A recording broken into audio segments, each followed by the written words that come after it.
Hello my dear students, आज हम लोग एसी सर्किट्स के बारे में बात करेंगे। एसी सर्किट्स का मतलब एसी सोर्स के साथ जब कोई रेसिस्टर, कैपेसिटर या इंडक्टर इंडिविजुअली कनेक्ट किया गया होगा। आज के लेक्चर में हम सिर्फ एक ही एलिमेंट को सर्किट में कनेक्ट करेंगे, चाहे वो रेसिस्टर हो, कैपेसिटर हो या मे बी इंडक्टर हो। नेक्स्ट लेक्चर में हम जोड़े बनाएंगे। जोड़े बनाने का मतलब एलआर या सीआर सर्किट की पढ़ाई करेंगे एंड आफ्टर दैट हम लोग एलसीआर की पढ़ाई करेंगे। तो आज पहले एक एक को लगा करके बेसिक्स डिस्कस कर लेते हैं कि एक को लगाने से करंट वोल्टेज में क्या फेज होगा, क्या रिलेशन होगा, कौन लीड करेगा, कौन लैग करेगा, किस तरीके से वेक्टर रिप्रेजेंटेशन कर सकते हैं, क्या इंडक्टिव रिएक्टेंस होता है, क्या कैपेसिटिव रिएक्टेंस होता है और इंपीडेंस किस कंडीशन में कैसे लिख सकते हैं। तो इन चीजों की बात करेंगे। नाम है एसी सर्किट, तो सबसे पहला हेडिंग लगाएंगे जब हम लोग सिर्फ रेसिस्टर को कनेक्ट करेंगे विद एसी सोर्स के साथ। When only resistor is connected with AC source. सिर्फ रेसिस्टर लगाया हम लोगों ने और सिर्फ रेसिस्टर लगाने के बाद मैं ये सर्किट बनाकर इसको कंप्लीट करता हूं। ये यहां पर मैंने ये रेसिस्टर लगाया, इसके साथ एसी सोर्स को कनेक्ट किया। सबको पता है एसी सोर्स को इस तरीके से डिनोट करते हैं, लेक्चर नंबर फर्स्ट में बताया मैंने। और इसका voltage V equal to B not sine omega t, AC voltage. बोलो अब मैं करना क्या चाहता हूं इस रेसिस्टर को लगाने के बाद, मैं आपको बताना चाहता हूं। इस रेसिस्टर को लगाने के बाद इस रेसिस्टर में कोई करंट फ्लो करेगी, उस करंट का रिलेशन में पोटेंशियल के साथ देखना चाहता हूं in the terms of phase difference. Phase difference का क्या मतलब है? कौन करंट आगे है या करंट आगे है या वोल्टेज आगे, दोनों में से कौन आगे, कौन लीड कर रहा है। लीड करने का मतलब है ये साइन का फंक्शन है और दूसरा भी अगर साइन का फंक्शन आया, मान लो करंट भी साइन का फंक्शन आ गया, तो कोई भी लीड या लैग नहीं कर रहा है, दोनों ही सेम फेज में। इट मींस दोनों के बीच में जो फेज डिफरेंस है, या फेज डिफरेंस का मतलब जो एंगल का डिफरेंस है वो कितना है? 0 है। इसके साथ साथ मैं एक काम और करने वाला हूं, पीक करंट को भी मेंशन करने वाला हूं कि पीक करंट हम कैसे कैलकुलेट करेंगे। बहरहाल प्रीवियस लेक्चर्स में हमने पीक करंट को कैलकुलेट किया है, उसको कैलकुलेट करना वो डिफरेंट तरीका था। आज ये डिवाइस या एलिमेंट को लगाने के बाद हम पीक करंट किसी इंडक्टर, किसी कैपेसिटर, किसी रेसिस्टर में कैसे निकालेंगे, this is the main question for today's lecture. Okay, तो हम शुरू करते हैं। मैंने मान लो इस तरीके से यहां पर ये कुछ इस तरीके से डायरेक्शन बनाया करंट का। मैं आपको एक बात यहां पर बॉन्ड कर देना चाहता हूं, क्लियर कर देना चाहता हूं। ये डायरेक्शन जो मैंने करंट का बनाया है, मैं ये डायरेक्शन इस तरीके से बना नहीं सकता, because we are dealing with the AC source and everybody knows कि एसी सोर्स होने की वजह से इसकी जो साइकिल है, फ्रीक्वेंसी है, वो चेंज होगी, तो करंट का डायरेक्शन भी क्या होता है? लगातार चेंज होता रहता है। तो मैंने मान लिया किसी इंस्टेंट पे करंट इस डायरेक्शन में है। Is that clear? तो सबसे पहले ये क्लियरेंस होना बहुत जरूरी है। अब मैं इसमें किरचॉफ लॉ लगाने जा रहा हूं। Kirchhoff loop rule. अब कोई ऐसा व्यक्ति तो नहीं है जिसे लूप रूल के बारे में नहीं पता। इलेक्ट्रोमैग्नेटिज्म के अंत में आ चुके हैं तो लूप रूल तो पता ही होना चाहिए। वैसे भी मैं बहुत बार बता चुका हूं। मैंने आपको बताया किसी एक पॉइंट से चलेंगे लूप के अंदर और उसी पॉइंट पर घूम करके आ जाएंगे, और जो भी ड्रॉप होगा पोटेंशियल में, या जो भी सारे एलिमेंट्स के अक्रॉस ड्रॉप पोटेंशियल है, उसका सम कर देंगे, वो 0 के बराबर आएगा। रेसिस्टर में कितना पोटेंशियल का ड्रॉप होता है? I टाइम्स ऑफ R, सबको पता है। क्वेश्चन ये होता था कि अगर हम और करंट एक डायरेक्शन में ट्रैवल कर रहे हैं, मूव कर रहे हैं, तो पोटेंशियल का ड्रॉप होता था। मैंने ऐसे नियम बनाए थे। और अगर उल्टी डायरेक्शन में जा रहे हैं तो गेन होता था। What about the AC source? इसमें तो पोलरिटी भी नहीं पता बैटरी की। अगर बैटरी लगी होती थी तो हम पोलरिटी जानते थे कुछ इस तरीके से। मैं बताता था माइनस से प्लस जाते थे तो फायदा हो जाता था, प्लस से माइनस आते थे तो नुकसान हो जाता था। नुकसान का मतलब माइनस से लिख देते थे, फायदे का मतलब प्लस से लिख देते थे। लेकिन this is the AC source, तो इसमें तो इस तरीके से ये पोलैरिटी भी नहीं बना सकते सेल की, क्योंकि इसकी करंट क्या कर रही है, लगातार अपना राउंड चेंज कर रही है, साइक्लिक करंट है। तो मैं आपको एक बात बताना चाहता हूं, एसी करंट के सोर्स को आप हमेशा पॉजिटिव ही ट्रीट कर लो, ओके, या नेगेटिव ही ट्रीट कर लो, उससे कोई फर्क नहीं पड़ता, मैं पॉजिटिव ट्रीट कर लिया करूंगा, ठीक है। तो अप्लाइंग किरचॉफ्स रूल से मैंने यहां से शुरू किया, potential at the point A minus, current का डायरेक्शन इसीलिए तो मैंने लिया था, माइनस आई आर, बोलो इसका मैंने बोला प्लस, तो इसका कितना हो गया, V not sine omega t is equal to V A, cancel हो गया। या आप सिंपली ऐसा भी लिख सकते थे, इसके अक्रॉस पोटेंशियल इसके अक्रॉस पोटेंशियल बराबर 0। तो यहां से मैं एक बात लिख सकता हूं, I R will be equal to B not sine omega t. But remember, मैं तो यहां पर करंट का फंक्शन निकालने आया हूं, उसको पोटेंशियल के साथ चेक करूंगा किस फेज में है नहीं है।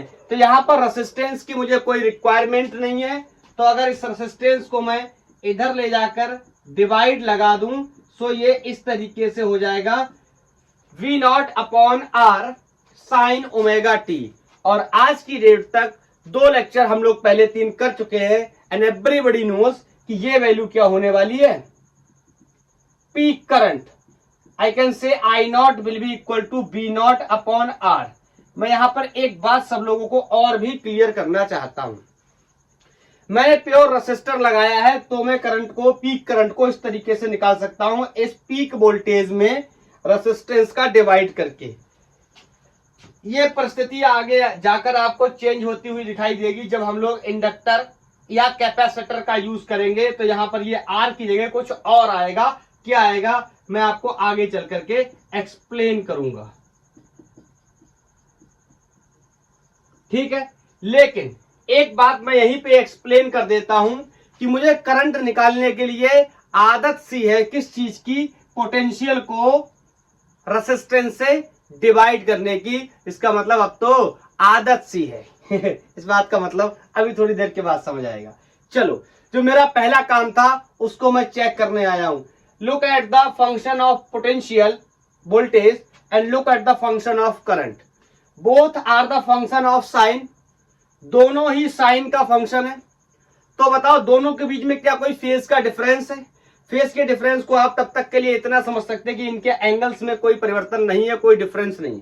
अगर ये कोसाइन होता, कॉस होता, तो मैं कह देता ये इससे 90 डिग्री या π/2 फेज में क्या कर रहा है, आगे चल रहा है, लीड कर रहा है। Is that clear? माइनस होता है यहां पर, तो मैं कह देता क्या कर रहा है, लैग कर रहा है कौन, करंट, और लीड कर रहा है कौन, पोटेंशियल। लेकिन दोनों ही करंट और पोटेंशियल सेम फंक्शन है, या दोनों ही फंक्शन है किसके, साइन के। तो मैं यहां पर एक बात क्लियरली कह सकता हूं, both current and voltage are in same phase, या कुछ लोग ऐसे भी बोलते हैं आर इन फेज, या यहां पर फेज बोल देते हैं, आगे चल के आउट ऑफ फेज, ऐसी चीजों की भी बात कर लेते हैं, ठीक है। समझ गए? बोलो, तो पीक करंट कैसे निकालूंगा, ये रहा तरीका। एक बात मैं आपको और बताना चाहता हूं, ये साइनोसुडल फंक्शन है, तो इनका अगर मैं वेव रिप्रेजेंटेशन करूं, तो मैं आपको एक बात बताना चाहता हूं। देखो, साइन का ग्राफ 0 से स्टार्ट होता है, मतलब वेव इस तरीके से चलता है। साइन का कहां से स्टार्ट होता है, ऑरिजिन का। और कॉस क्या होता है, हाई से स्टार्ट होता है, इस तरीके से। इसके पीछे ज्यादा वजह क्या, ये भी मैं आपको बता दूंगा, ठीक है। तो मैं क्या करूंगा, बार बार ये काम करने के बाद मैं इसका वेव रिप्रेजेंटेशन बनाया करूंगा, करंट का और पोटेंशियल का, करंट का और वोल्टेज का, दोनों के लिए, किसी एक डिवाइस के लिए। जैसे मैंने यहां पर रेसिस्टेंस लगाया हुआ है, तो ये वैल्यू आपने नोट कर ली। अब मैं यहां पर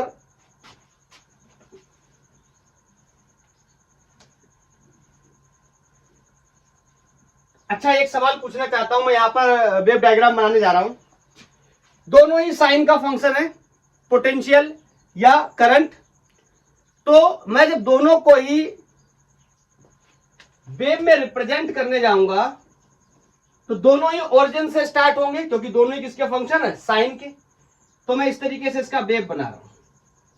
मैं दो वेव बना रहा हूं, आप मेरे को बस ये बताना, एक डॉटेड लाइन से बना रहा हूं, डैश लाइन से, और आपने मेरे को ये बताना है इसमें एक तो करंट को रिप्रेजेंट कर रहा है और एक पोटेंशियल को रिप्रेजेंट कर रहा है, वोल्टेज को रिप्रेजेंट कर रहा है। मैं आपसे क्वेश्चन पूछना चाहता हूं, कौन सा वोल्टेज को रिप्रेजेंट कर रहा है और कौन सा करंट को रिप्रेजेंट कर रहा है, डैश वाला या फिर जो स्मूथ कर्व है वो वाला। जब मैं ऐसी बातें आपसे पूछा करूं तो आप प्लीज पॉज किया करिए और मेरे को कमेंट करके आंसर बताया करिए। उससे क्या होगा, अगर आपने गलत भी लिखा है तो आप जब देखेंगे इसको दोबारा से तो आपको एक दिमाग में थॉट क्रिएट होगा कि मेरे से पूछा गया था और मैंने इसका आंसर दिया था, मैं भी ठीक दिया था या गलत दिया था। तो उससे हमारी मेमोरी इसको दोबारा से क्या करती है, रिफ्रेश करती है। ऐसे मत बैठे रहा करो कि मोबाइल रख लिया या लैपटॉप रख लिया और ऐसे बैठे ऐसे देख रहे हैं। This is not called study, okay. और वैसे भी हम फिजिक्स की पढ़ाई कर रहे हैं, मैथमेटिकल सब्जेक्ट है, तो हमें तो यहां पर हमेशा अलर्ट रहना चाहिए, पेन कॉपी लेके। बोलो, हाथ चलेंगे तभी आएगा ये, ठीक है। तो अच्छा, मैं अब आपसे सवाल पूछना चाहता हूं, कौन सा पोटेंशियल का, कौन सा वोल्टेज का, कौन सा करंट का है। अगर मैं ऐसा लिख दूं, मैं बता दूं आपको कि कौन सा करंट का, कौन सा पोटेंशियल का है। मैं अगर ये लिख दूं, ये वोल्टेज का है और ये करंट का है, तो आप कहोगे हम कैसे मान ले हमारे लोगों को कैसे यकीन होगा। तो मैं ये कह सकता हूं आपसे, अभी अभी मैंने डिस्कस किया था कि वोल्टेज में रेसिस्टेंस का भाग लगा दूं तो क्या आता है, करंट। और वोल्टेज को इस तरीके से लिख सकता हूं, I not times of are. बोलो, तो इसमें किसकी वैल्यू ज्यादा होगी बताओ। दोनों को देख के क्या लगता है, करंट ज्यादा है या दोनों ही साइन के ग्राफ हैं, तो दोनों ही ओरिजिन से स्टार्ट हुए हैं, लेकिन एक की वैल्यू कुछ कम है, करंट की या वोल्टेज की, ये आपने डिसाइड करना है।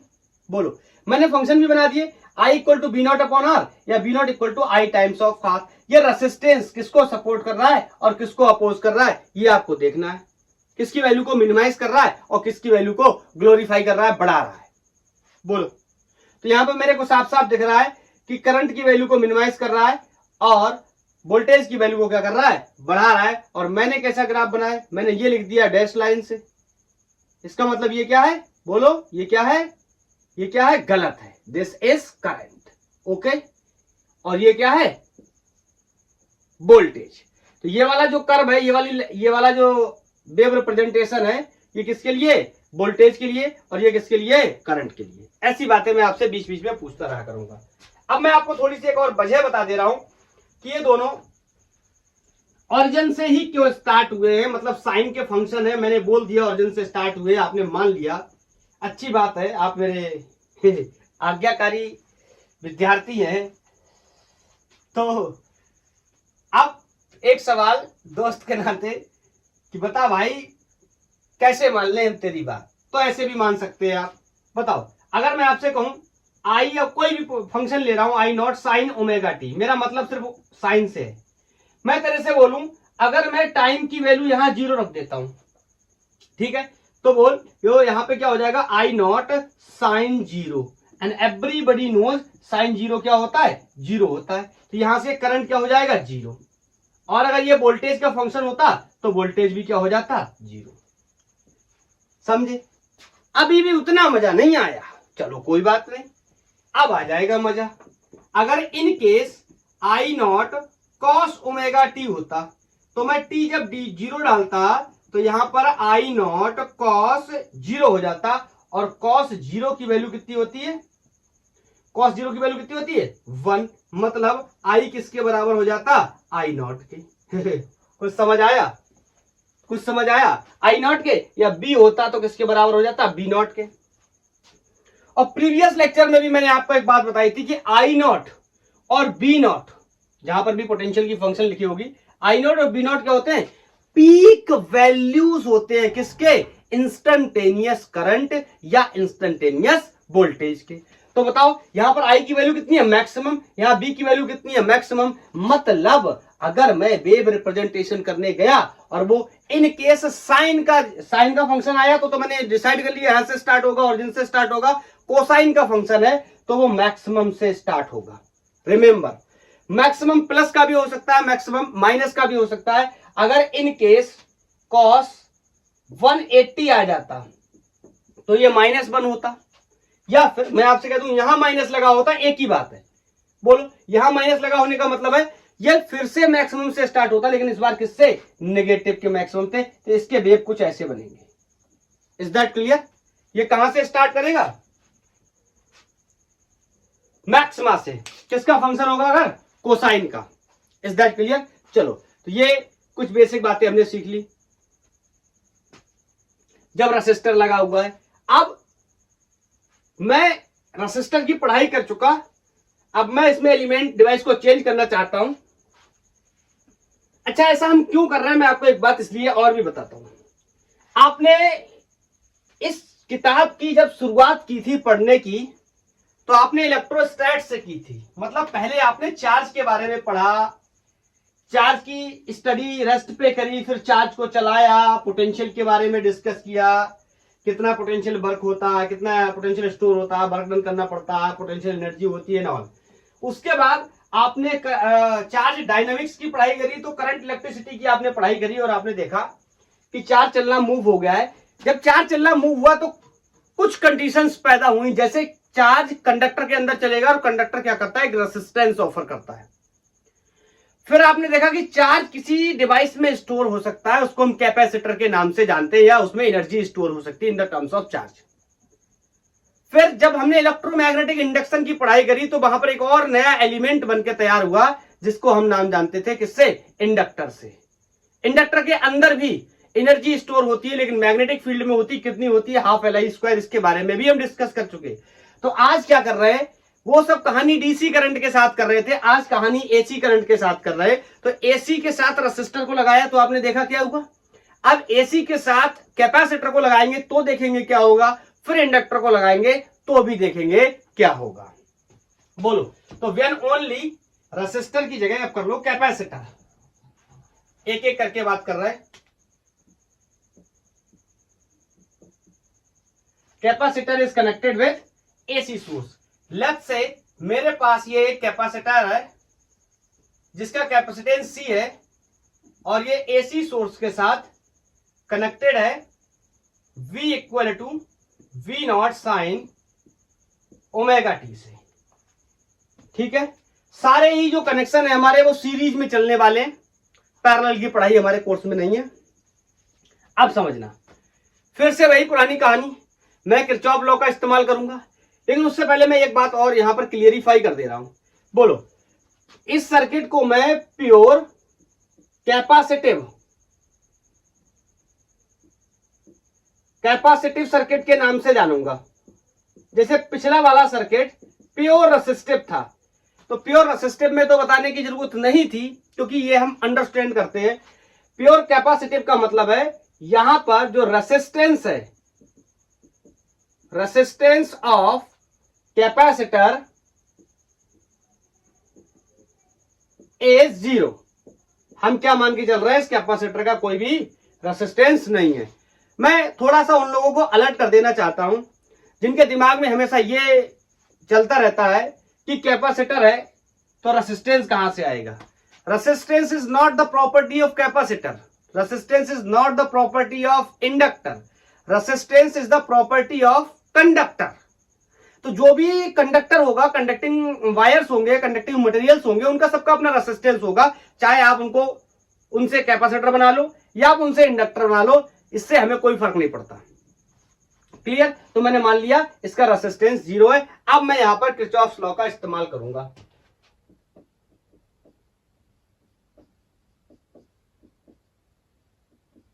किरचॉफ्स रूल लगाने चला, फिर से यहां से एक पॉइंट सेलेक्ट कर रहा हूं, कोई ए। तो थोड़ा सा मैं यहां पर मान ले रहा हूं इस कैपेसिटर के अक्रॉस पोटेंशियल कितना है, V, ये plus V0 sine ω/t is equal to B A, इससे ये मर गया। बोलो, तो यहां से मैं कह सकता हूं v will be equal to v not sine omega t. ध्यान से सुनना, लेकिन मैं तो ऐसी पढ़ाई करने आया नहीं कि पोटेंशियल को पोटेंशियल के, यहां पे सी लिख दे रहा हूं, ये पोटेंशियल ऑफ कैपेसिटर है। पोटेंशियल का कंपेरिजन पोटेंशियल से तो करने आया नहीं, मैं तो करंट के साथ कंपेयर करने आया हूं। तो इस पोटेंशियल को कैसे करंट के साथ डिवाइड करूं या कैसे करंट के साथ कन्वर्ट करूं? तो कुछ लोग मेरे से ये कह सकते हैं V equal to I R का इस्तेमाल कर लो।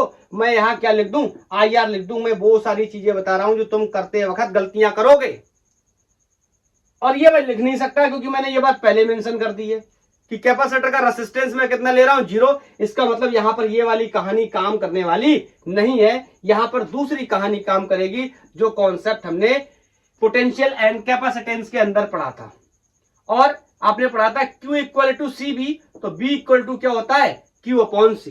तो मैं यहां पर इसको रिप्लेस कर रहा हूं फिर से, Q upon C will be equal to B not sine omega t. Again मुझे तो करंट चाहिए, तो I can say C B not sine omega t. ये तो चार्ज का फंक्शन बन गया। बोलो, क्या मुझे चाहिए चार्ज का फंक्शन? बिल्कुल भी नहीं, मुझे किसका चाहिए? करंट का। लेकिन हाँ, ये बात मुझे पता है कि अब मैं इजीली इसको किस में कन्वर्ट कर सकता हूं? करंट के फंक्शन में कन्वर्ट कर सकता हूं, because this is the function of charge. और मेरे को पता है एक बात, क्या पता है? यहां पर मेंशन कर दे रहा हूं, मेरे को पता है कि D Q upon D T ही क्या होता है? करंट होता है। तो मैं कह सकता हूं इसको मैं क्या कर दे रहा हूं? डिफरेंशिएट कर दे रहा हूं विथ रिस्पेक्ट टू टाइम। तो यहां से मेरे को देखने को मिलेगा d Q upon D T will be equal to d over D t of C B not sine omega t. Let me check it is visible और नॉट। Yes it is. बोलो, तो अब आगे मैं यहां पर इसको ये वैल्यू नोट कर लेना, पता ही होगी इसमें क्या ही नोट करना है, थोड़ा सा याद दिला देता हूं पीछे का। बोलो, तो d Q upon D T will be the current and C B not is the constant, तो मैंने इनको बाहर निकाल लिया। D over D t of sine omega t. पहली बार तो साइन ओमेगा टी का डिफरेंशिएशन मैं आपको बता नहीं रहा, मैं आपको कई बार बता चुका हूं। चलो यहां पर साइड में मेंशन करके बता दे रहा हूं। डी ओवर डी, ऐसे बताता हूं पहले, d over d theta of sine theta will be cos theta. Sine का डिफरेंशिएशन क्या हो जाएगा? Cos theta. बट यहां थीटा तो है नहीं, क्या है? टाइम के साथ डिफरेंशिएट किया गया है, तो ये थीटा का फंक्शन ना होकर किसका है? साइन ओमेगा टी का फंक्शन है विथ रिस्पेक्ट टू टाइम। तो पहले तो साइन का कॉस, कॉस ओमेगा टी, फिर ओमेगा टी का चेन रूल से दोबारा से, तो ओमेगा कांस्टेंट बाहर हो जाएगा, D T upon D T बन हो जाएगा। मैं आपको बार बार बताता भी ओमेगा बाहर निकाल लिया करो। बोलो, तो इसको मैं लिख सकता हूं I equal to C B not, ये ओमेगा बाहर आ जाएगा, एंगुलर फ्रीक्वेंसी। बोलो, this will be cos omega T. बताओ, अब मुझे अगर पी के करंट लिखनी है, आपको पता है इस इक्वेशन को मैं किस स्टैंडर्ड में कन्वर्ट करता हूं? I equal to I not sine omega T type से कन्वर्ट करता हूं, या साइन या कॉस ओमेगा टी टाइप से। तो इस वैल्यू को मुझे किसी भी तरीके से किस में लिखना है? आई नॉट में लिखना है, पीक करंट में लिखना है। तो मैं यहां पर एक चीज इस तरीके से लिखता हूं, देखना आपको समझ आता है कि नहीं। मैं यहां पर वी नॉट को ऊपर रखता हूं क्योंकि मुझे पोटेंशियल का डिवाइड करना पड़ेगा। सी ओमेगा को मैं ऐसे लिख सकता हूं 1 अपॉन सी ओमेगा। बोलो, ये नीचे चला जाएगा इस तरीके से, पलट के दोबारा से फिर से यही आ जाएगा, this will be cos omega t. Is that clear? बोलो, नोट करो, मैं हटा रहा हूं 1 2 3, इस डायग्राम को हटा देता हूं। अब ध्यान से अगर आप देखो और समझने की कोशिश करो, तो मैं बार बार यहां क्या लिखता हूं? V not upon R, R means resistance. लेकिन क्योंकि ये कैपेसिटर है, तो यहां रेसिस्टेंस की तो कहानी होगी नहीं। लेकिन मुझे आदत सी है बी नॉट अपॉन आर को आई नॉट लिखने की। अब तो आदत सी है, लेकिन मैं मजबूर हूं, यहां आर लिख नहीं सकता मैं, क्योंकि ये कैपेसिटर की कहानी है, रेसिस्टेंस है नहीं। तो यहां पर एक नया टर्म मैं इंट्रोड्यूस करूंगा, और ये 1 अपॉन सी ओमेगा को मैं एक्स सी के नाम से लिखूंगा। और एक्स सी कौन है? एक्स सी कौन है? इसका नाम है कैपेसिटिव रिएक्टेंस। लेकिन सर आपने तो कहा था अब तो आदत सी है, ये तो रेसिस्टेंस लग नहीं रहा देखने में, लेकिन आपने तो कहा था आर से डिवाइड करेंगे, अब तो आदत सी है। बिल्कुल बिल्कुल बिल्कुल, ये आर नहीं दिख रहा है, लेकिन ये आर का चाचा का लड़का है। कैसे पहचान लिया? यूनिट क्या है? ओम, और आपको पता है ओम यूनिट किसका होता है? रेसिस्टेंस का होता है। तो यहां पर दिखाई नहीं दे रहा है directly, but this is a kind of resistance जिसका यूनिट क्या है? ओम। आपने क्लास 11th में ये बात पढ़ रखी है, जब तक यूनिट चेंज नहीं होता तब तक डायमेंशन चेंज नहीं होता, तब तक क्वांटिटी चेंज नहीं होती। इसका मतलब अगर ये क्या है, इसका यूनिट ओम है, इसका मतलब है ये क्या है? अभी भी रेसिस्टेंस है। तो मैं इस इक्वेशन को इधर कैरी करके कुछ इस तरीके से लिख दे रहा हूं, I equal to I not, बोलो 1/ωc, या सी ओमेगा को मैं क्या लिख सकता हूं? XC cos ωt। और आपको पता है अब तो, सॉरी आई नॉट नहीं, या बी नॉट, आपको पता है अब तो आदत सी है वोल्टेज को रेसिस्टेंस से मार करके क्या लिखने की? करंट लिखने की। तो यहां पर मैं लिख दे रहा हूं I will be equal to I not cos ωt। Is that clear? This is the function of instantaneous AC current in capacitor. Is that clear? अब अपना वही पुराना काम कंपेयर करेंगे, तय करेंगे कौन आगे कौन पीछे, और उसके साथ साथ वेव वाला जो साइकिल है वो भी बना लेंगे। हटाऊं? एक दो बातें छोटी छोटी यहां पर और बता देता हूं, ताकि क्वेश्चंस जब हम लोग करेंगे, आज के लेक्चर को आप बेस बनाकर चलिए। अगर आप एलसीआर को, एलआर को, सीआर को समझना चाहते हैं तो एलआर, सीआर या एलसीआर तभी समझ में आएंगे जब ये बेसिक कॉन्सेप्ट आज क्लियर होंगे। यहां पर मैं एक बात और कह सकता हूं, ओमेगा को मैं 2πf लिख सकता हूं, बचपन से हम लोग लिखते चले आ रहे हैं, ये बात तो हम जानते हैं। Angular frequency is 2π times of frequency. तो यहां से मैं एक बात और लिख सकता हूं, ये XC को मैं 1/ωc can be right 1/2πfc, जरूरत पड़ने पर।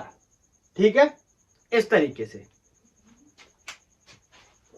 चलो अब बनाते हैं, पहले तो फेज में डिफरेंस समझने की कोशिश करते हैं और फिर वेव रिप्रेजेंटेशन इसका बनाएंगे। तो बताओ, फेज में डिफरेंस समझने के लिए करंट और वोल्टेज के फंक्शन को एनालिसिस करना पड़ेगा। और अभी मैंने देखा कि करंट का फंक्शन कोसाइन का है और वोल्टेज का फंक्शन साइन का है। तो एक बात तो कंफर्म हो गई कि दोनों में कम से कम कितना डिफरेंस है?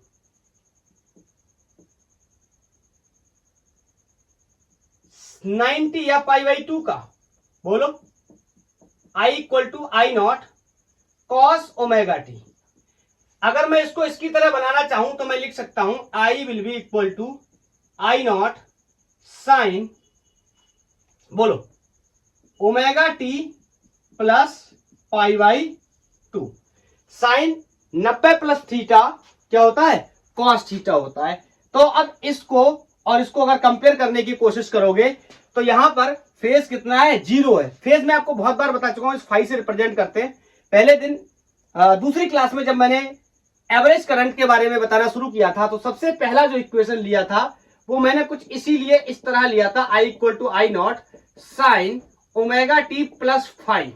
फिर मैंने कहा था अब जब फेज आएगा तभी फेज की बात करेंगे, फेज जब तक नहीं है तब तक मैं इस फाई को नहीं लूंगा। Is that clear? तो यहां फाई की वैल्यू कितनी है? 0, और यहां फाई की वैल्यू कितनी? π/2। तो यहां पर मेरे को साफ साफ दिखाई दे रहा है कौन लीड कर रहा है? करंट लीड कर रहा है। तो मैं कह सकता हूं इन प्योर कैपेसिटिव सर्किट, बताओ क्या होता है? करंट लीड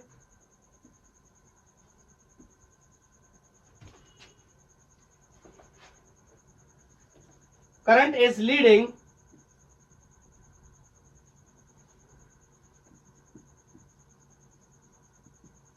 π/2 बाई वोल्टेज, या चाहो तो इसका उल्टा भी लिख सकते हो कि voltage is lagging π/2 then current. कौन आगे मैंने लिखा, करंट आगे कितना, π/2। आप उल्टा भी लिख सकते हो कि वोल्टेज क्या है, पीछे है, कितना पीछे है, π/2। एक ही बात है। बोलो, समझ गए, क्लियर है। चलो अब मैं आपको वेव रिप्रेजेंटेशन के बारे में बताता हूं। यहां पर वेव रिप्रेजेंटेशन काफी आसान होने वाला है। बताओ, मैंने ऐसे बनाया, ये अभी मैं तुमसे बिना कुछ जाने बिना कुछ कहे मैं सिर्फ पूछूं, ये सर्किट मैंने, ये वेव रिप्रेजेंटेशन मैंने कैपेसिटिव सर्किट के लिए बनाया, तो बताओ ये क्या है, तो तुम तुरंत बता दोगे कि ये क्या होने वाला है। बोलो बोलो बोलो, ये होने वाला है वोल्टेज। ये वोल्टेज का रिप्रेजेंटेशन है, क्योंकि वोल्टेज किसका फंक्शन है, साइन का फंक्शन है। साइन कहां से स्टार्ट करता है, ओरिजिन से। करंट किसका फंक्शन है, कोसाइन का, और कैसा कोसाइन है, पॉजिटिव। इसका मतलब कहां से स्टार्ट होगा, कहीं से, मैक्सिमम से। और एक बात आपको और पता होगी, इतनी बेसिक मैथमेटिक्स में मान के चलता हूं आती होगी, या वरना अभी मैंने बताया वो बात भी आप समझ सकते हो। साइन 0 पर 0 होता है और कॉस 0 पर 1 होता है, और कॉस की मैक्सिमम वैल्यू कितनी होती है, 1 ही होती है, +1 ही होती है। तो जहां पर मैं ये कह सकता हूं कि साइन का क्या होता है, मिनिमा होता है, वहां पर कॉस का क्या होता है, मैक्सिमा होता है। दोनों बातें एक ही हैं, जो मैंने पहले बोली और जो मैंने बाद में बोली। Is that clear. इसका मतलब यहां पर ये वैल्यू क्या है, मैक्सिमम है। किसके लिए, पोटेंशियल के लिए। इस वैल्यू का नाम यहां पर क्या होगा, V0 में मेंशन कर सकता हूं।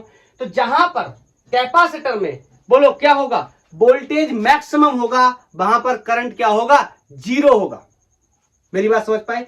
जहां पर वोल्टेज 0 होगा, वहां पर करंट क्या होगा, मैक्सिमम होगा, क्योंकि साइन जहां मैक्सिमम होगा, कोसाइन वहां मिनिमम होगा। जहां कोसाइन मैक्सिमम होगा, वहां साइन क्या होगा, मिनिमम होगा। इस इक्वेशन को देखते हुए मैं ये भी कह सकता हूं कि अगर ये ओरिजिन से स्टार्ट कर रहा है, तो करंट का ग्राफ कहां से स्टार्ट करेगा, मैक्सिमम से। और कैसे मैक्सिमम से, पॉजिटिव मैक्सिमम से। Is that clear. और जहां पर साइन का मैक्सिमम, वहां कोसाइन का मिनिमम। तो मैं ऐसे बना दे रहा हूं, थोड़ा सा ड्राइंग पे फोकस मत करना। बोलो, यहां पोटेंशियल मैक्सिमम, तो यहां करंट 0। अब बताओ यहां क्या है, यहां क्या है, यहां पोटेंशियल 0, तो यहां क्या होगा, करंट मैक्सिमम। थोड़ा सा बस मेरे को कुछ इस तरह बनाना है, बस। यहां पर ये क्या बन गया, मैक्सिमम। अब ध्यान से देखो,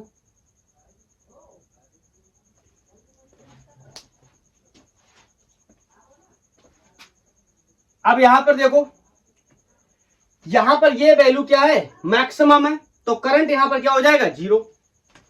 पोटेंशियल मैक्सिमम तो करंट 0। Is that clear. अब बताओ, यहां पर पोटेंशियल क्या है, 0, ये पोटेंशियल क्या है, मिनिमम, तो करंट क्या होगा, लाइक दिस, मैक्सिमम। क्लियर। इसीलिए मैंने एक लाइन में बोला, जहां साइन का मिनिमम वहां कॉस का मैक्सिमम। चाहो तो आप ऐसे याद कर लो, या चाहो ऐसे याद कर लो कि साइन का ग्राफ है, ओरिजिन से स्टार्ट होगा, कोसाइन का मैक्सिमम से, इधर पॉजिटिव का मैक्सिमम या फिर नेगेटिव का मैक्सिमम। Is that clear. बोलो, कोई दिक्कत नहीं होनी चाहिए। मैं छोटी छोटी कुछ बातें और बताना चाहता हूं कैपेसिटिव सर्किट के रिलेटेड। चलो इसको हटा रहा हूं।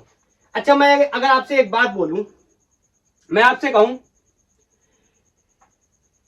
कि कैपेसिटर डीसी करंट के फ्लो को परमिट नहीं करता है और एसी करंट के फ्लो को परमिट करता है। इस बात से कितने लोग ऐसे हैं जो मेरी बात से सहमत हैं, और कितने ऐसे लोग हैं जो मेरी बात से असहमत हैं, और कितने ऐसे लोग हैं जिन्हें यह समझ ही नहीं आ रहा कि मैं क्या कह रहा हूं।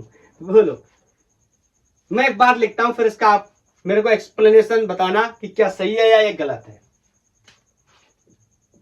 नोट के तौर पे आप लिख लो, a capacitor stops direct current, DC current, but allows flow of AC current।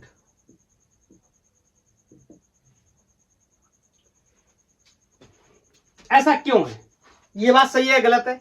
अब तो ये आमतौर पे इतना तो समझ आ ही गया होगा चालाकी में कि अगर मैंने नोट लिखा है इसका मतलब सही है। ऐसा क्यों है, इस बात को बताता हूं मैं, ध्यान से सुनना। पहले मैं ये बताता हूं कि इस कहानी के पीछे सच्चाई क्या है या हम कैसे समझते हैं। जब अगर मैं कैपेसिटर को बैटरी से कनेक्ट करूंगा, बैटरी से बोल रहा हूं मैं, एसी सोर्स से नहीं बोल रहा हूं, बैटरी से कनेक्ट करूंगा तो थोड़ी देर कैपेसिटर में करंट जाएगी और कैपेसिटर जैसे ही चार्ज हो जाएगा उसके बाद कैपेसिटर करंट लेना बंद कर देगा। किससे? एसी सोर्स से। क्योंकि कैपेसिटर कांस्टेंट करंट नहीं लेगा, अगर वेरिएबल करंट होती तो वो ले लेता। ये क्या है सर, ऐसा क्यों हो रहा है? मैं इसको आपको मैथमेटिक्स से समझाता हूं, आप मैथमेटिक्स से समझने की कोशिश करना। अगर मैं आपसे कहूं कि आई नॉट मुझे लिखना हो, पीक करंट लिखना हो, तो बताओ मैं क्या लिख सकता हूं? V not upon X C, capacitor के केस में, and this is capacitive reactance. बोलो वैल्यू कितनी होती है? 1 अपॉन ओमेगा सी, या इसी को मैं लिख सकता हूं 1 upon 2 pi F C. Is that clear? अब यहां पर एक सवाल पैदा होता है। लेक्चर नंबर फर्स्ट में मैंने आपको एक बेसिक बात बताई थी। मैंने, अगर यहां पर आप ध्यान से देखोगे तो एक रिलेशन मैं बताने जा रहा हूं, capacitive reactance is inversely proportional to frequency. इसका मतलब more frequency less capacitive reactance. Capacitive reactance से कोई प्रॉब्लम तो नहीं? रेसिस्टेंस की तरह ट्रीट करो, बोलो।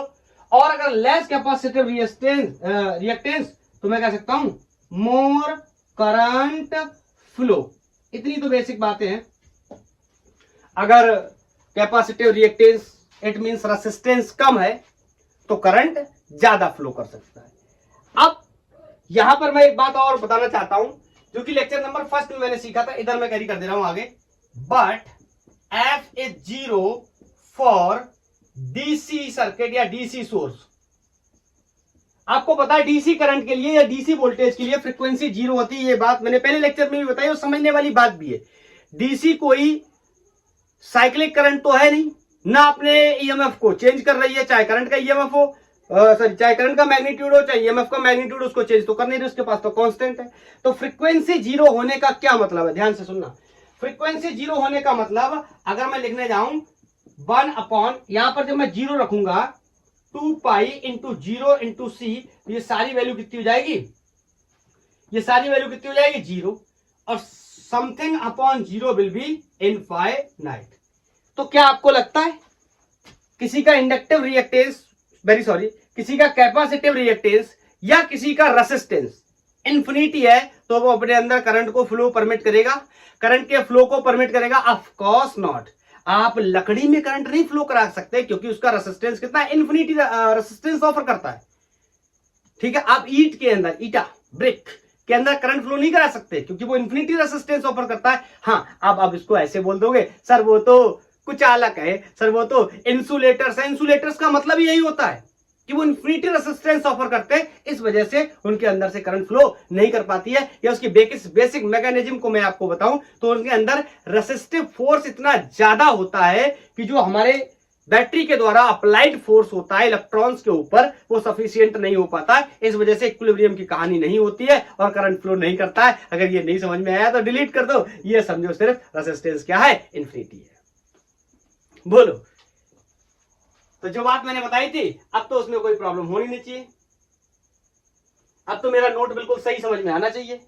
बोलो क्लियर नोट है अब तो? चलो, तीसरा और लास्ट जो हमारा एलिमेंट है जिसे हम इंडक्टर के नाम से जानते हैं, अब हम उसको एसी सोर्स के साथ सिर्फ इंडक्टर को कनेक्ट करेंगे। फिर समझने की कोशिश करेंगे कि करंट आगे चल रहा है या वोल्टेज आगे चल रहा है, उसका वेव रिप्रेजेंटेशन कैसे बनाएंगे, उसका इंडक्टिव रिएक्टेंस कैसे निकालेंगे, कितना होगा। कैपेसिटिव रिएक्टेंस यहां निकाल लिया, आगे इंडक्टिव रिएक्टेंस होगा। ठीक है, और उसके बाद इस सब पढ़ाई को आसान करेंगे वेक्टर के नियम से। समझते हैं, पहले हम बोल देते when only inductor is connected with AC source. ठीक है, यहां पर मैंने एक इंडक्टर लगा दिया और इस इंडक्टर को एसी सोर्स के साथ कनेक्ट कर दिया। ये इंडक्टर है, इसका इंडक्टेंस मैंने कोई एल मान लिया, कैपिटल एल। इसके बारे में तो काफी हद तक कुछ चीजों की पढ़ाई अभी रिसेंट में करी है।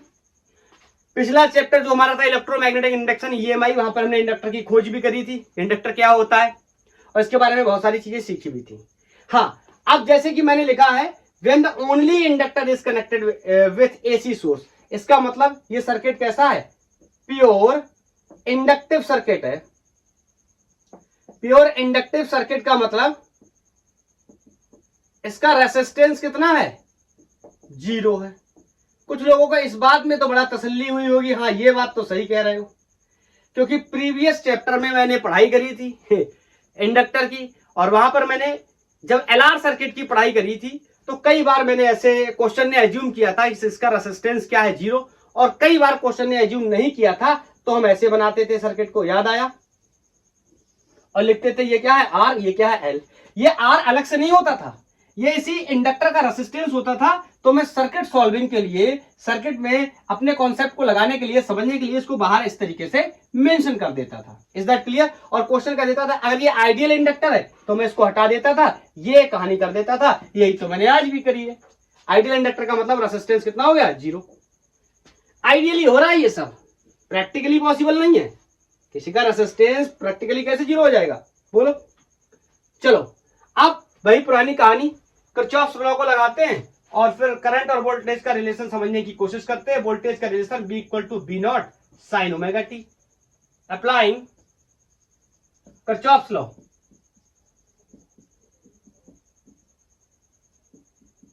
यहां से फिर वही, अब मैं क्या ये लिखूं, ये लूप में लगाऊं या डायरेक्ट लिख दूं? चलो मैं डायरेक्ट लिख दे रहा हूं। इसके अंदर कितना पोटेंशियल का ड्रॉप होता है, इसके अंदर पोटेंशियल का ड्रॉप कितना होता है, minus times of E induced, बोलो। और ई इंड्यूस्ड की वैल्यू कितनी होती है, माइनस, ई इंड्यूस्ड की वैल्यू फिर से माइनस, कितना होता कितना होता है, L D I upon D T. इसका मतलब इसकी वैल्यू कितनी होती है, plus L D I upon D T. यह पोटेंशियल की वैल्यू है, not drop, this is potential. तो ड्रॉप की बात करनी है तो यहां माइनस लगा लो, या फिर सिंपल है इसको इसके बराबर लिख दो। मैं लिख रहा हूं, अच्छा देखना, फिर बताना नहीं आया तो दोबारा से बता दूंगा। Will be equal to B not sine omega T. एक ही एलिमेंट कनेक्टेड है, बोलो। तो अब तो समझ में आ गया होगा, यहां से लगाऊंगा इस पॉइंट से इसके across drop potential plus this बराबर बी ए से बी ए कैंसिल हो जाएगा, माइनस का जो साइन था वो भी एडजस्ट हो जाएगा। इज दैट क्लियर, बोलो। मुझे ऐसा लग रहा है कहीं यार कुछ डाउट ना हो जाए, मैं दोबारा से पूरी बात बता देता हूं, क्योंकि मैं नहीं चाहता कि किसी भी तरीके से लेक्चर खराब हो, ठीक है। तो V A minus L D I over D T. चलो जैसे कैपेसिटर में बताया था ना, और बेसिक से बताता हूं। Voltage drop across inductor plus B not sine omega T will be equal to B A, यहां से ये कैंसिल, और B L voltage across inductor will be equal to B not sine omega T. जैसे capacitor में मैंने अभी बताया था, या जैसे रेसिस्टेंस में हम जानते हैं क्या होता है, साइड में बताता हूं, ये सब लोगों को इसलिए अजीब लगने लगता है क्योंकि नया होता है। V equal to I R मैंने बचपन से पढ़ा, यहां पर मैंने Q upon C equal to V capacitor में भी पढ़ा था, आज भी पढ़ा, पहले भी से भी मैं जानता हूं। इसके बारे में भी मैं पढ़ाई कर चुका हूं इलेक्ट्रोमैग्नेटिक इंडक्शन में, और इसके बारे में मैंने सीख रखा है कि L D I upon D T, बोलो। इसके अंदर ये क्या हो गया, ड्रॉप ऑफ पोटेंशियल, लेकिन इसमें पहले से ही माइनस लगा होता है, इस वजह से ये प्लस हो जाता है। अब ये कहानी कहां से आई है, मैंने पिछले लेक्चर में आपको बहुत ही अच्छे से एक्सप्लेन किया हुआ है कि इसके अंदर जो इंड्यूस्ड ईएमएफ, जो इंड्यूस्ड ईएमएफ पैदा होता है, इंड्यूस्ड वोल्टेज जो पैदा होता है माइकल फैराडे के और लेंज के लॉ से, उसमें ऑलरेडी माइनस होता है। तो जब मैं ड्रॉप लेने जाता हूं तो ये माइनस माइनस प्लस हो जाता है, तो मैंने यहां पर इसको लिख दिया। तो this will be L D I upon D T will be equal to B not sine omega T. कोई बॉदर तो नहीं कर रहा है इस चीज से, किसी को परेशानी तो नहीं हो रही है माइनस का, अरे माइनस इधर है तो ये जब इधर जाएगा तो ये माइनस से माइनस क्या हो जाएगा, एलिमिनेट हो जाएगा, बस समझ गए होगे। लेकिन वही कहानी है, मैं इसको लिख देता हूं दोबारा से सही से। कहानी क्या है कि ये तो आपको पता है कि L D I upon D T is equal to B not sine omega T है, लेकिन मैं यहां पर ये सब करने नहीं आया हूं, मेरे को तो करंट का फंक्शन बनाना है, तो करंट को रोकता हूं, बाकी सब इसको इधर भेज देता हूं। तो D I will be B not, ये एल डिवाइड हो जाएगा साइन ओमेगा टी और डी टी इधर आ जाएगा। बोलो ये मुझे क्या पता चल गया, डी आई इंस्टेंटेनियस करंट की बारे में पता चल गया। अगर मैं इसको क्या कर दूंगा, इंट्रीगेट, ऐसे कंडीशन में तो इंट्रीगेट ही करना पड़ेगा। बोलो इसको मैं क्या कर दूंगा, इंट्रीगेट, जो भी कांस्टेंट है इनको पहले बाहर खींच लेता हूं। So this will be D I V not upon L integral of sine omega T with respect to D T. इसको यहां वोल्टेज को भी हटा देता हूं, मुझे जरूरत है जगह की। चलो अब समझना, यहां पर मैं इसके बारे में बेसिक बता देता हूं। अगर इंटीग्रेशन मुझे करना है साइन थीटा का विथ रिस्पेक्ट टू थीटा, तो ये क्या होता है, माइनस कॉस थीटा।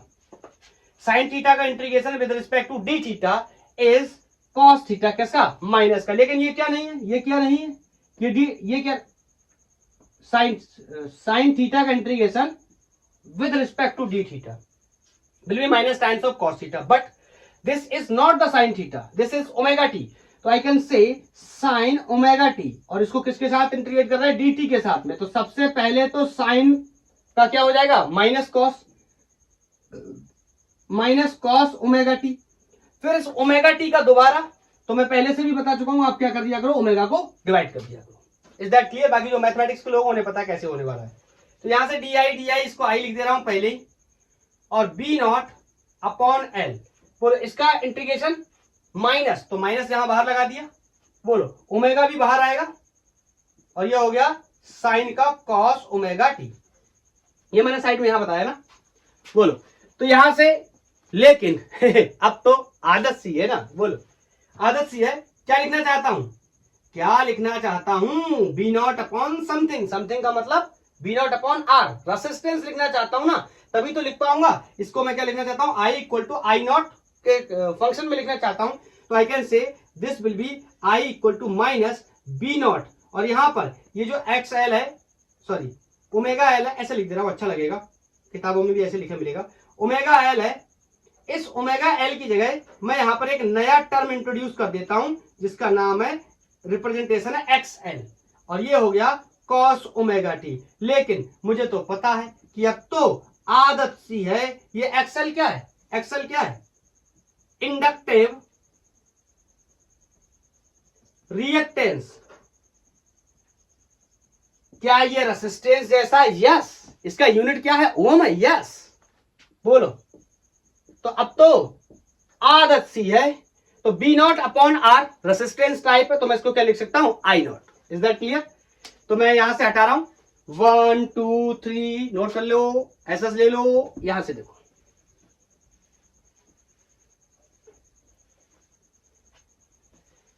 तो इसको मैं लिख सकता हूं क्या, I is equal to minus times of I naught cos omega T.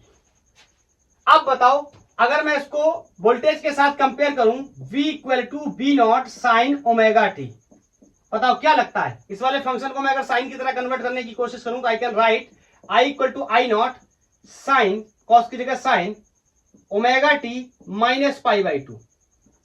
बोलो cos, sorry sine 90 minus theta will be equal to minus cos theta. Is that clear? तो यहां साफ साफ दिखाई दे रहा है, यहाँ फेज कितना है, 0। यहाँ फेज डिफरेंस कितना है, फेज कितना है, पाई बाई 2, मतलब दोनों के अंदर फेज डिफरेंस कितना है, पाई बाई 2 का। कौन आगे, क्या ये आगे ना, ये माइनस का साइन है, प्लस का नहीं है।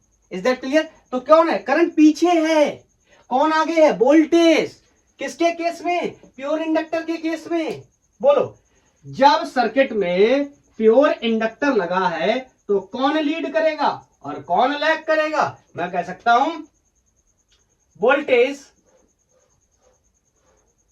Leeds pi by 2 by current in case of pure inductive circuit. बोलो क्लियर है? या आप ऐसे भी लिख सकते हो, current is lagging behind π/2 by voltage.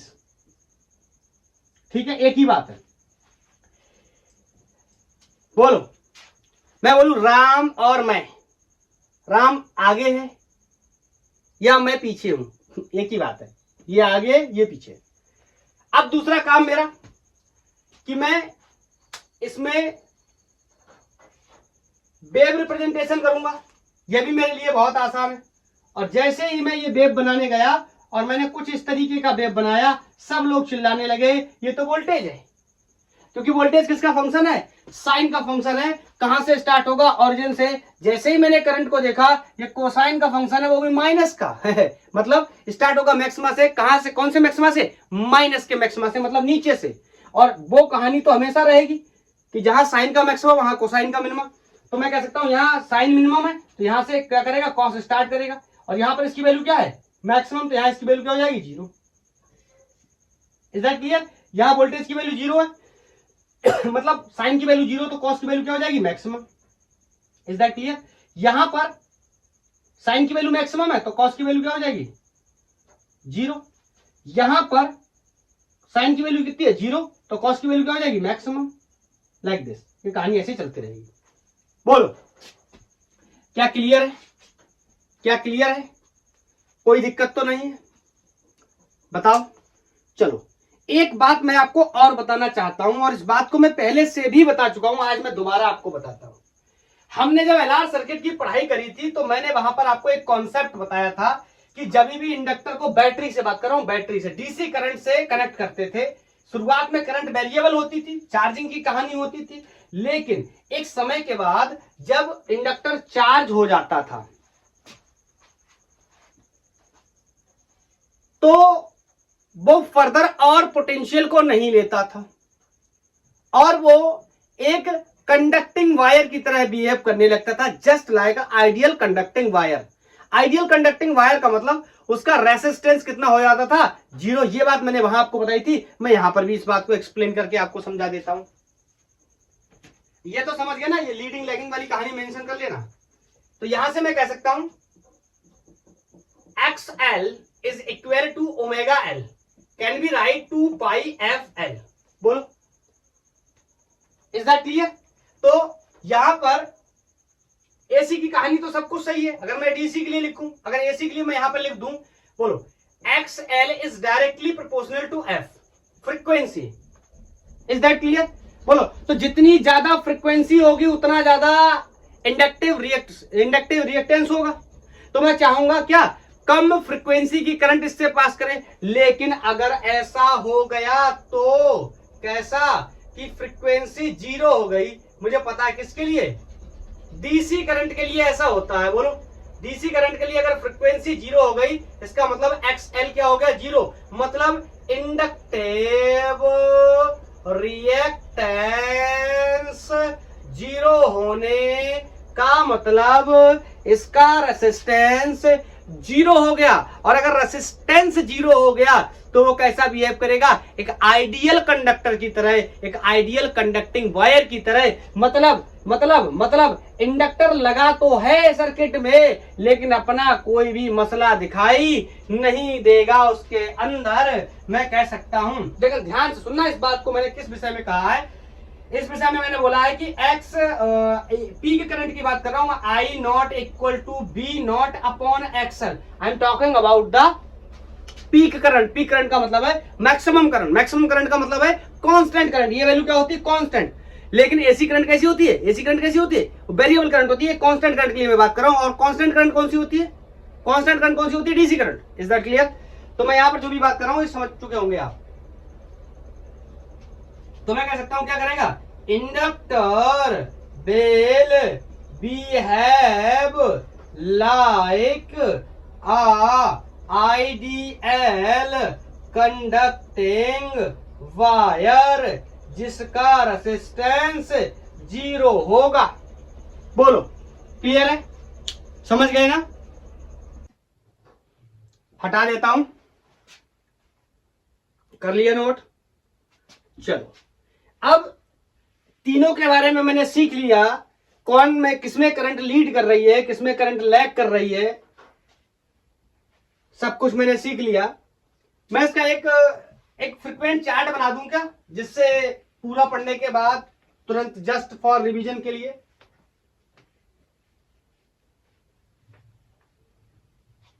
चलो बना लेते हैं एक चार्ट, या ये मैं आपको होमवर्क देता हूं, यहां पर थोड़ी सी जगह छोड़ के आप एक चार्ट बनाना। क्या इंस्ट्रूमेंट लिखना, मतलब कौन है, इंडक्टर है, क्या है, करंट लिखना, करंट का फंक्शन लिखना, नेक्स्ट लाइन में वोल्टेज का फंक्शन लिखना, फिर दोनों में कौन लीड कर रहा है, लैग कर रहा है, ये लिखना, और फिर दोनों में कितना फेज डिफरेंस है ये लिख देना। ठीक है, और बना करके रेडी करना, ताकि रिवीजन में फास्ट क्लिक काम आएगा। अब एक मैं आपको एनालिसिस बताना चाहता हूं, vector method to find AC current in circuit. Circuit में अगर मुझे एसी करंट पता करनी है तो मैं वेक्टर तरीके से भी पता कर सकता हूं, वेक्टर के मेथड को भी फॉलो करके। मैं यहां पर एक बात आपको बहुत ही क्लियर तरीके से बताना चाहता हूं। आपने देखा अभी भी मैंने बात करी थी रेसिस्टेंस की, तो आप जानते हैं ना तो रेसिस्टेंस वेक्टर होता है, ना इंडक्टिव रिएक्टेंस वेक्टर होता है, और ना ही कैपेसिटिव रिएक्टेंस वेक्टर होता है। मैं इस कॉन्सेप्ट को सिर्फ इसलिए ले रहा हूं ताकि मैं इस कैलकुलेशन को इजीली सॉल्व कर सकूं वेक्टर के कॉन्सेप्ट से। लेकिन यहां पर जो भी चीजें मैं ले रहा हूं इनमें से कोई भी वेक्टर नहीं है। जैसे मैं पहले मेंशन कर दे रहा हूं, we know that resistance comma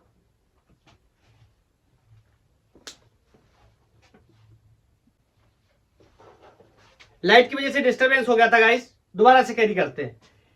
मैंने जैसे आपको बताया कि वेक्टर मेथड का इस्तेमाल मैं जरूर कर रहा हूं यहां पर, लेकिन रेसिस्टेंस, कैपेसिटिव रिएक्टेंस या इंडक्टिव रिएक्टेंस में से कोई भी वेक्टर क्वांटिटी नहीं है। ये सिर्फ किस लिए कर रहा हूं मैं, ताकि इजीली करंट को यहां ड्राइव कर सकूं, सर्किट से कितनी करंट बह रही है, कितनी करंट फ्लो कर रही है। Is that clear? इसके बीच में मैं आपको एक टर्मिनोलॉजी और बता देता हूं, थोड़ा सा इंपीडेंस के बारे में, उसकी जरूरत पड़ेगी, फिर इसको कैरी करते हैं। इंपीडेंस, इंपीडेंस का मतलब देखो क्या है, अभी कैपेसिटर लगा है सिर्फ, या इंडक्टर लगा है, या फिर रेसिस्टर लगा है। आगे चल करके जब हम जोड़े बनाएंगे, दो दो लगाएंगे या एलसीआर लगाएंगे, तो वहां पर एक्सएल, एक्ससी या आर जैसी चीजों का इस्तेमाल नहीं करेंगे। वहां पर हम एक टर्म का इस्तेमाल करेंगे, इंपीडेंस जिसे बोलेंगे हम। अगर मैं यहां पर लिखना चाहूं I not is equal to V not, बोलो, या तो यहां पर एक बार क्या लिख सकता हूं आर, फिर यहां क्या लिख सकता हूं एक्सएल, फिर यहां क्या लिख सकता हूं एक्सई, बोलो। अलग अलग कंडीशन में कहीं एक्सएल, कहीं एक्ससी, कहीं आर, तो इन सब के बजाय और आगे चलकर सिर्फ एक्सएल, एक्ससी और आर ही नहीं, जब दो दो हो जाएंगे तो कुछ अलग हो जाएगा इंपीडेंस। तो इसलिए मैं यहां पर एक सिंगल टर्म का यूज करता हूं Z, ठीक है, और इस Z को मैं बोल दे रहा हूं इंपीडेंस, ठीक है। और Z की वैल्यू फॉर रेसिस्टर के लिए बताओ कितनी होगी R, Z फॉर कैपेसिटर के लिए कितना होगा XC, which will be equal to 1/ω_c और 1/2πfc। Z फॉर इंडक्टर कितना हो जाएगा, XL के नाम से जानेंगे, जिसकी वैल्यू ω_L या 2πfL के नाम से जान सकते हैं हम इसे, बोलो। तो जहां पर जरूरत पड़ेगी, अगर मुझे पीक करंट निकालनी है, मैक्सिमम करंट निकालनी है, तो मैं इंपीडेंस से क्या कर सकता हूं, डिवाइड कर सकता हूं। अलग अलग कंडीशन में इंपीडेंस अलग अलग हो सकता है। सिर्फ रेजिस्टर में आर से डिवाइड कर दूंगा, इसमें एक्सएल, एक्सी से, और जेड इंडक्टर के केस में एक्सएल से। या जब दो दो लगेंगे, एक्स मतलब कैपेसिटर भी लगेगा, रेजिस्टर भी लगेगा, कैपेसिटर भी लगेगा, इंडक्टर भी लगेगा, लाइक दैट, तो सिनेरियो अलग होगा। लेकिन कहानी में फिर भी जेड करूंगा, और जेड की वैल्यू अलग अलग सर्किट्स के लिए अलग अलग होगी इन फ्यूचर में भी, बोलो। और इस z की वैल्यू कैसे कैलकुलेट करूंगा ये मैं बताऊंगा। इस z की वैल्यू हम कैसे कैलकुलेट कर सकते हैं।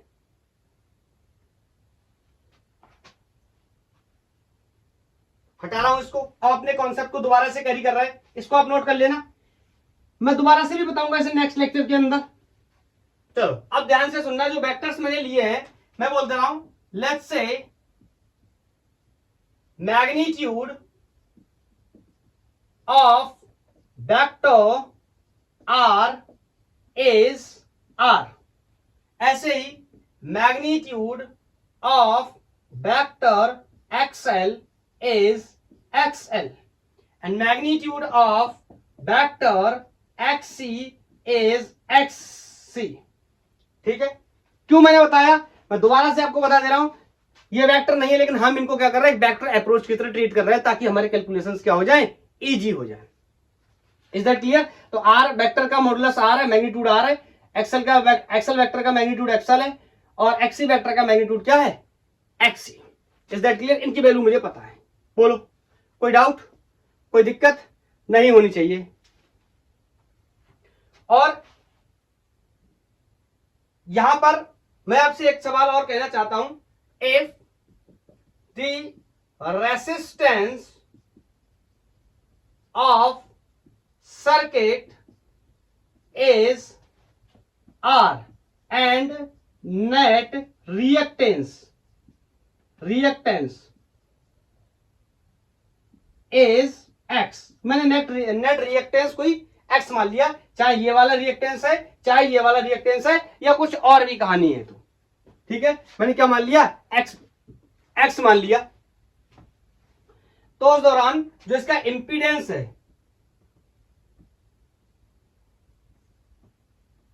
This will be under root square of R plus square of x.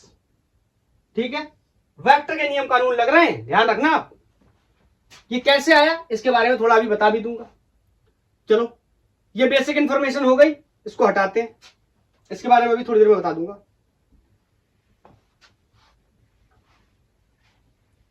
अब मैं जो काम कर रहा था इंडक्टिव सर्किट के लिए, प्योर कैपेसिटिव सर्किट के लिए या प्योर रेसिस्टिव सर्किट के लिए, उनमें मैं इस अप्रोच को किस तरीके से लगा करके चीजों को सॉल्व करूंगा उसके बारे में मैं आपको बताने जा रहा हूं।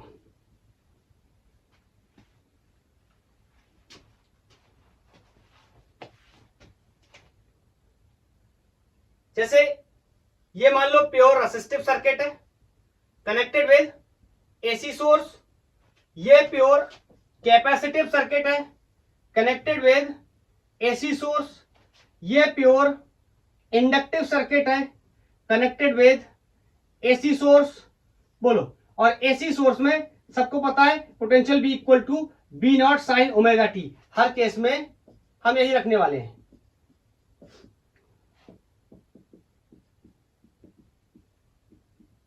अब फेज की कहानी से लेकर के बाकी चीजों को, इंपीडेंस को समझने की कोशिश करते हैं। मैं यहां पर एक रेफरेंस लाइन ले रहा हूं, ध्यान से सुनना। ये एक रेफरेंस लाइन है पोटेंशियल के लिए।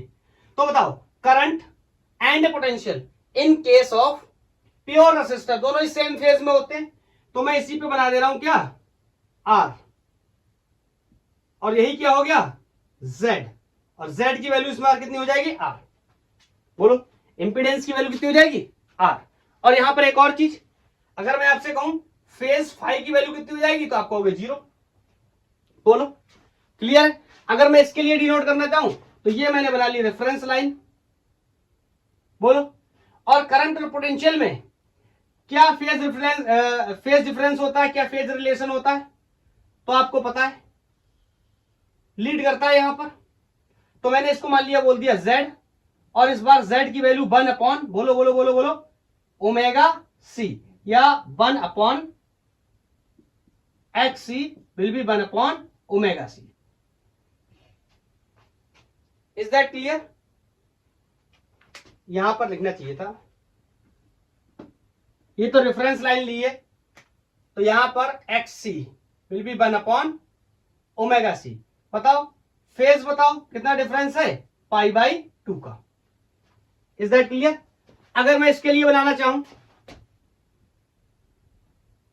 कुछ कहानी ऐसी होगी, बोलो लैग करता है, तो यहां पर मैं लिख सकता हूं x L will be omega L, और बोलो फेज, बोलो अगेन पाई बाई 2। यह अप्रोच मैं आपको इसलिए बता रहा हूं, आगे चल करके जब एलसीआर जैसे सर्किट होंगे या सीआर सर्किट होंगे, एलआर सर्किट होंगे, तो उनमें कैलकुलेशंस काफी कॉम्प्लिकेटेड जब होने लगेंगी, तो मैं वेक्टर एनालिसिस का इस्तेमाल कर करके मैं इनको सॉल्व करूंगा। और ये बेसिक है, यहां दोनों सेम फेज में, यहां पाई बाई 2 लीडिंग है, यहां पाई बाई 2 लैगिंग है। Is that clear? इन दोनों ही केसेस में एक्सी एक्सल मुझे पता है, और यहां पर आपको यह भी पता है कि इंपीडेंस, अगर मैं ऐसे भी चाहूं तो ऐसे भी लिख सकता हूं, यहां पर इंपीडेंस क्या है, Z विल बी एक्सी, यहां पर impedance will be XL. Is that clear? बोलो, कोई डाउट नहीं होना चाहिए। अब मैं इन सबको हटाकर एक जनरल ऐसा वेक्टर डायग्राम बनाता हूं, जिसको मैं एज्यूम करके बना लेता हूं। अभी अभी जो बात मैंने करी थी कि लेट से रेसिस्टेंस तो R है, और उसका जो इंडक्टिव रिएक्टेंस है उसको मैंने क्या माना, X। तो बताओ, वेक्टर के नियम के हिसाब से ये रिजल्टेंट हो गया। अगर ये R वेक्टर है और ये X वेक्टर है, अब ये X वेक्टर का मतलब XC वेक्टर, XL वेक्टर हो सकता है, और ये X वेक्टर है। तो इन दोनों का अगर मैं रिजल्टेंट लिखने जाऊं तो this will be under root R square plus X square. यही बात मैंने आपको बताई थी अभी, ये इतना होगा, कैसे होगा ये समझ गए। अब यहां पर आप ये भी कह सकते हो 2 times of A square plus B square plus 2 times of A B cos theta, और एंगल कितना है 90 डिग्री, तो कॉस की वैल्यू कितनी जाएगी 0, तो रिजल्ट विल बी दिस। एक और बात, ये बेस वेक्टर है और ये रिजल्टेंट है, इन दोनों के बीच में कोई एंगल का डिफरेंस हो सकता है। वेक्टर में तो हम इसे अल्फा बोलते थे, डायरेक्शन के लिए इस्तेमाल किया जाता था, यहां मैं इसको फेज डिफरेंस बोल रहा हूं, जिसकी वैल्यू कितनी है फाई। और अगर इस फाई को मुझे निकालना हो तो मैं कह सकता हूं टेन फाई में अगर लगा दूं, कॉस से भी निकाल सकता हूं, टेन से भी निकाल सकता हूं। तो अगर मैं 10 लगा दूं तो 10 क्या होता है, बोलो परपेंडिकुलर एक्स अपॉन आर। इस तरीके से मैं यहां से सॉल्व कर सकता हूं। अब देखो, Z मुझे पता चल गया, फाई भी मुझे पता चल गया, अब मैं करंट इजीली लिख दूंगा। इसीलिए तो मैं इसका इस्तेमाल कर रहा हूं, इसीलिए तो मैं इसका इस्तेमाल कर रहा हूं, ताकि मैं इजीली करंट को लिख पाऊं। बताओ, बोलो। तो मैं लिख दे रहा हूं यहां पर लिख दे रहा हूं, once Z and phi are known, हमने पता कर लिए, we can write equation of current easily. लिख देंगे easily, I will be equal to I naught sine omega T plus, बोलो बोलो बोलो, प्लस फाई। अब I को ऐसे ना लिख करके, ऐसे ना लिख करके कैसे लिखेंगे, V नॉट बाई Z। क्या मेरी बात समझ गए? अब देखो, यहां पर पोटेंशियल तो मुझे पता ही है, अगर मैंने Z पता कर लिया यहां से निकाल लेंगे, और फाई मुझे पता चल गया यहां से निकाल लेंगे। तो इसकी वैल्यू डाली, इसकी वैल्यू डाली, यही मैंने लिखा, once Z and phi are known, तो मैं इक्वेशन ऑफ करंट को इजीली पता कर सकता हूं। इसीलिए मैं इस अप्रोच का इस्तेमाल कर रहा हूं। ये अप्रोच आगे चल के और भी इनलार्ज होगी, और भी इसमें मैग्निफिकेशन होगा। अभी सिंगल डिवाइस लगे हुए हैं, सिंगल एलिमेंट लगे हुए हैं, जब मल्टीपल एलिमेंट लगे होंगे तो हम उनको अलग तरीके से सॉल्व करेंगे। क्या मेरी बात समझ पाए? लेकिन ये कोई भी वेक्टर नहीं है, ये बात आपको मैंने बता रखी है। Is that clear?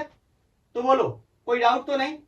चलो, अब मैं इसको हटा करके 2 प्रॉब्लम सॉल्व कर लेता हूं, ताकि मुझे पता चले मैंने जो पढ़ा है उसके लिए हम क्या प्रॉब्लम सॉल्व कर सकते हैं। तो आज के लिए भी प्रॉब्लम्स बहुत ज्यादा कॉम्प्लिकेटेड बनने वाले नहीं है, क्योंकि ये हमारा सर्किट से संबंधित, एसी सर्किट से रिलेटेड बेसिक लेक्चर है। इसका एडवांस लेक्चर जो है वो कल और परसों आएगा, मतलब नेक्स्ट लेक्चर जो भी होगा उसमें कॉम्प्लिकेशंस होंगे, और फाइनली एलसीआर की पढ़ाई हमें करनी है। सबको एक साथ लगाएंगे, पहले एक एक करके बिहेवियर चेक कर रहे हैं। तो first problem is from SC Verma, और क्वेश्चन है find the reactance of a capacitor.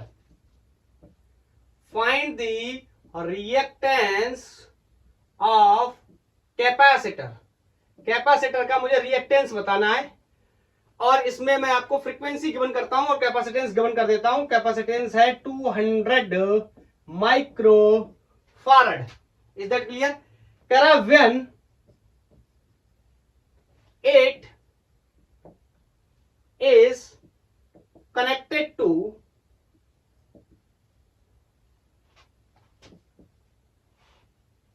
तीन पार्ट्स है। पहले मैं इसको 10 हर्ट्ज की सोर्स से कनेक्ट करता हूं, फिर मैं इसको 50 हर्ट्ज की सोर्स से कनेक्ट करता हूं, फिर मैं इसको 500 हर्ट्ज की सोर्स से कनेक्ट करता हूं। मतलब 3 बार फ्रीक्वेंसी मुझे गिवन है। फिर से पूछा गया है when it is connected to इतने सोर्स, इतने सोर्स, इतने सोर्स ऑफ एसी। बोलो, तो इसमें मेरे को निकालना है। This will be XC will be 1 upon omega C will be 1 upon 2 pi FC। बोलो, सब कुछ तो पता है। XC will be 1 upon 2 pi into 10। पहले केस की बात कर ले रहा हूं। और फ्रीक्वेंसी 2 पाई F फ्रीक्वेंसी हो गई। कैपेसिटर कितना? 200 माइक्रो में है तो फैराड में कन्वर्ट कर लिया। बोलो, इन सब को सॉल्व करेंगे और आंसर किसमें आएगा? ध्यान रखना, ओम्स में, क्योंकि ये क्या है? कैपेसिटिव रिएक्टेंस, एक प्रकार का रेसिस्टेंस। तो बोलो, इसकी वैल्यू जब आप सॉल्व करोगे तो ये आएगी 80 ओम। ठीक है। और दूसरे के लिए जब यहां सॉल्व करने जाओगे तो 1 अपॉन 2 पाई 50 इंटू 200 इंटू 10 की पावर -6। जब आप इसको सॉल्व करने जाओगे दिस वैल्यू विल कम 16 ओम। ठीक है। ऐसे ही जब आप F की वैल्यू 500 हर्ट्ज रखेंगे तो वहां पर XC की वैल्यू 1.6 ओम आएगी। ठीक है, चेक कर लेना आप रख के। बोलो, कोई दिक्कत नहीं होनी चाहिए। दूसरा प्रॉब्लम, टीसी पांडे से मैंने एक प्रॉब्लम और ले रखा है।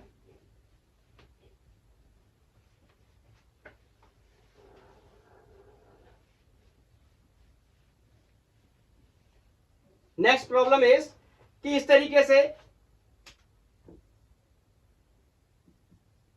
ये कोई इंडक्टर एसी सोर्स के साथ कनेक्टेड है और इसका जो इंडक्टेंस है ये 200 मिली हेनरी है और इसमें जो पीक वोल्टेज है 210 वोल्ट एंड इसकी फ्रीक्वेंसी भी हमें देनी पड़ेगी। फ्रीक्वेंसी 50 हर्ट्ज कर लो। इंडिया में आपको मैं बता भी चुका हूं 50 हर्ट्ज फ्रीक्वेंसी होती है। बोलो, question is calculate peak current. पहले तो मेरे को पीक करंट बताना है और जब पीक करंट पता चल जाए instantaneous value of voltage when current is at peak. बोलो, इंस्टेंटेनियस वैल्यू ऑफ वोल्टेज बताना है जब करंट कहां पर होगा? पीक पर होगा। तो इस सवाल का आंसर तो आप चाहो तो अभी ही लिख सकते हो बहुत ही आसानी से, 0। अब कोई ये पूछेगा कि कैसे 0? इतनी देर से मैंने जब वेव डायग्राम बनाया चिल्ला चिल्ला कर आपको ये बात बताई। जहां साइन और कोसाइन के फंक्शन बताओ, इंडक्टर लगा तो इसमें क्या होता है? करंट लैग करता है, वोल्टेज क्या करता है? लीड करता है। मतलब एक साइन का फंक्शन है और एक माइनस कॉस का फंक्शन है। तो जहां साइन का मैक्सिमा होगा वहां कॉस का क्या होगा? मिनिमा। और करंट किसका फंक्शन है? मान लो कोसाइन का। तो जहां पर करंट मैक्सिमम होगा वहां पर वोल्टेज क्या होगा? 0। ऐसे भी समझ लो या मैं आपको कैलकुलेशन से मैथमेटिकली भी एक्सप्लेन कर दूंगा। तो पहला पार्ट है पीक करंट। पीक करंट निकालो। पीक करंट निकालना आसान है मेरे लिए। मैं क्या लिख सकता हूं? I0 will be equal to, बोलो क्या? V0 अपॉन, बोलो, Z लिख दे रहा हूं। और इस कंडीशन में Z का काम कौन करेगा? XL इंडक्टिव रिएक्टेंस XL की वैल्यू को एक्सपोज कर देता हूं, this will B omega L, omega नहीं दिया है angular frequency, this will B 2 pi FL, सब कुछ पता है, यहां पर डाल देंगे और करंट का आंसर मिल जाएगा।